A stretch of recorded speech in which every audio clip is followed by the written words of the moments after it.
Hey everybody, Dr. Bulow here with Revive Upper Cervical Chiropractic, and today I wanted to talk to you about learning disorders and different conditions that affect kids when they're going back to school. All month long we've been talking about back to school, and hashtag Revive Back to School is just topics that deal with these kids and conditions that affect their ability to learn and engage and socialize. It's really important information, so I appreciate you taking the time to take a look at this. So with that said, let's talk about the role the neck plays in some of these conditions. What are some of these conditions? We have ADD and ADHD, right? Fairly common, fairly well known, but also learning disorders and focus, autism spectrum disorders.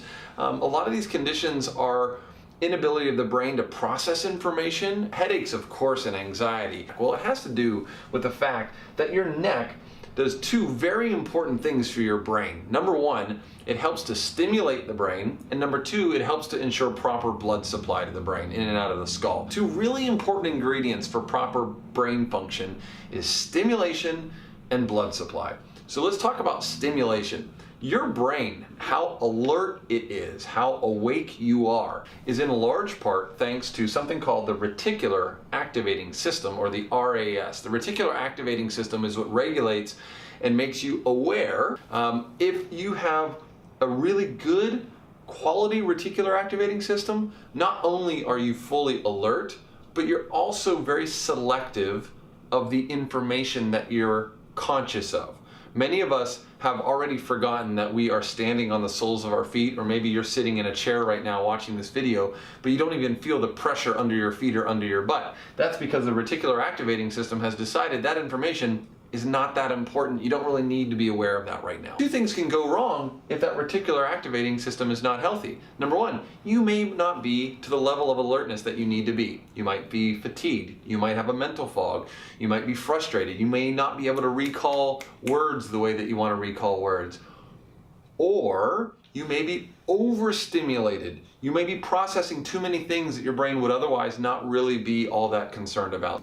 And what stimulates that is your spinal cord, your sensory receptors, and all of those, most of those, go through the neck to get there. So a neck problem, a neck misalignment, can limit the quality of this reticular activating system, which will then turn down or overload the rest of the brain. The other thing, which is kind of obvious and important for the brain, is proper blood supply.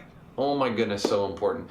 And what some people may or may not know is that a lot of the blood supply to the brain comes through your neck, and the latest research has shown that you can in fact have a misalignment in the upper neck that can in fact block or cut off the flow of blood in and out of your skull. In particular, it can compress the internal jugular vein.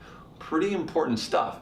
And if your brain doesn't have proper blood supply, that means not enough oxygen, not enough nutrients, and a buildup of waste products. Now we're talking about headaches. Again, that mental fog, chronic fatigue, trouble thinking, trouble recalling words. If your child's coming back and they can't focus and they can't take that test and they have a headache and they're only 10 years old, these kids shouldn't have these problems, right? Every once in a while, we can accept these problems. But on a chronic level, we have to step back and say, okay, instead of treating this body from the outside in, what does this brain need to do to run well? Maybe we can look at the neck. Maybe it's not a coincidence that a lot of these kids had cesarean section births where their heads were pulled. Or maybe they play hockey at a young age and they got their head banged around. Or maybe they fell out of the tree when they were playing last summer. Or maybe they ran their bike into the tree when they were learning how to ride a bike for the first time.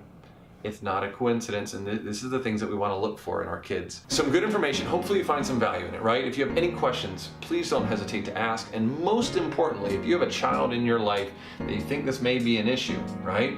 We would love the opportunity to help you. If you're within the greater Pittsburgh area, Western Pennsylvania, you can see us here at our clinic in Cranberry Township. If you're outside of the area watching this, please contact us all the same. We will find you a specialist in your area that does this particular type of work. Very precise, very gentle. We'd love to be able to help. Otherwise, thanks for spending the time, and we'll see you guys again real soon.